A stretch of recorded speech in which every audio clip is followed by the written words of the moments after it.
Perkenalkan, nama saya Sukriswanti Saragih, NIM 25110111073, dengan dosen pengampu Bapak Wayan Eka Parawarta, SPD MPD. Baik, di sini saya akan mempresentasikan ide pokok dan solusi saya dari materi UTS yang telah diberikan oleh Bapak dosen.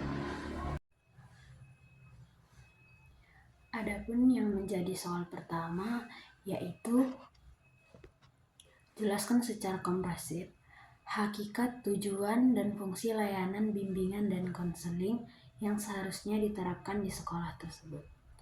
Yang pertama, hakikat layanan bimbingan dan konseling adalah proses profesional dan sistematis yang berorientasi pada pengembangan potensi, serta pencegahan dan penanganan masalah individu secara holistik dalam konteks sekolah menengah atas yang menghadapi pelanggaran disiplin. Layanan BK harus diimplementasikan secara terstruktur, berbasis data, dan didukung oleh kebijakan serta pemahaman yang memadai dari seluruh pihak terkait untuk mencapai tujuan pembentukan karakter dan kesejahteraan psikologis peserta didik. Yang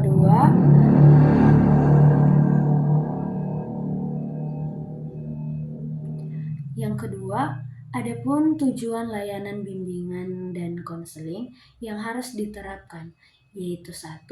Memperbaiki persepsi siswa terhadap layanan BK. Yang kedua itu ada mengembangkan sistem layanan BK yang terstruktur dan berbasis data. Yang ketiga, meningkatkan pemahaman dan dukungan sekolah terhadap peran konselor. Yang keempat, mendorong kebijakan dan regulasi yang mendukung layanan BK di sekolah.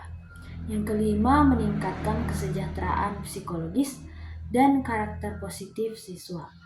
6. Meningkatkan kemandirian dan tanggung jawab siswa. Yang ketiga itu fungsi layanan bimbingan konseling yang harus diterapkan pada sekolah tersebut, yaitu 1. Ada fungsi pemahaman, membantu peserta didik, guru dan orang tua memahami kondisi, potensi, dan permasalahan yang dihadapi oleh siswa tersebut.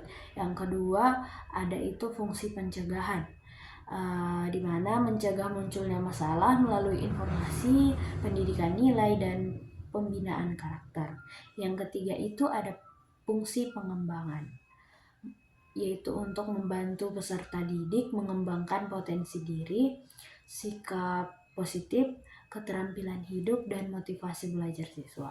Yang keempat itu ada fungsi penyesuaian, membantu peserta didik menyesuaikan diri dengan lingkungan sekolah dan sosialnya secara sehat. Yang kelima itu ada fungsi perbaikan, untuk mengoreksi perilaku menyimpang agar kembali ke jalur perkembangan yang sehat. 12. Asas layanan bimbingan dan konseling yang harus dikuasai oleh guru BK. Yang pertama, asas kerahasiaan. Yang kedua, asas kesukarelaan. Yang ketiga, asas keterbukaan. Yang keempat, asas kemandirian. Yang kelima, asas kegiatan. Yang keenam, asas keterpaduan. Yang ketujuh, asas kekinian. Yang kedelapan, asas kedinamisan. Yang kesembilan, asas kenormatifan. Yang kesepuluh, asas keahlian. Yang kesebelas, asas alih tangan. Yang ke-12, asas tuturian dayani. Penerapan prinsip layanan bimbingan konseling yaitu 1. Prinsip kerahasiaan, yaitu guru BK menjaga informasi terkait penyebab keterlambatan atau perilaku menyontek siswa agar tidak disebarluaskan kepada guru lain atau pihak sekolah tanpa izin siswa, sehingga siswa merasa terlindungi dan bersedia menerima layanan. Yang kedua, prinsip individualisasi, yaitu contohnya dalam menangani siswa yang menyontek, guru BK mengidentifikasi faktor misalnya tekanan akademik, kurangnya persiapan, dan memberikan pendekatan personal sesuai kondisi siswa tersebut. Yang ketiga ada prinsip profesionalisme dan etika. Yaitu contohnya guru BK mengikuti pelatihan konseling terbaru dan menggunakan metode intervensi yang sesuai standar keilmuan untuk menangani siswa yang bermasalah. Adapun yang menjadi solusi pada kasus tersebut yaitu satu, membangun citra positif layanan BK dengan melakukan kelas bimbingan kelompok dengan tema yang menarik seperti BK bukan ruang hukuman, tapi ruang untuk tumbuh. Yang kedua itu ada pendekatan personal dan humanistik dengan melakukan konseling individual bagi siswa yang sering terlambat atau menyontek dengan pendekatan empatik, bukan dengan menghakimi.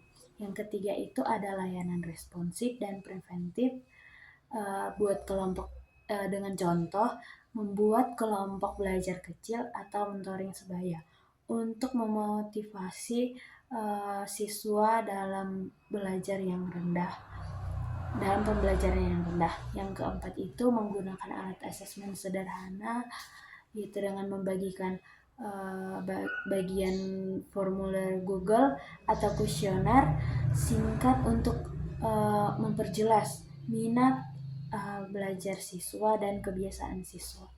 Adapun yang menjadi tujuan dari solusi tersebut yaitu mengubah persepsi siswa bahwa BK adalah tempat dukungan, bukan hukuman. Yang kedua itu ada meningkatkan kedekatan emosional antara siswa dan guru BK serta dengan orang tua. Yang ketiga itu ada membangun dasar dokumentasi dan layanan terarah meskipun dengan keterbatasan sistem. Demikian presentasi singkat saya. Sekian dan terima kasih.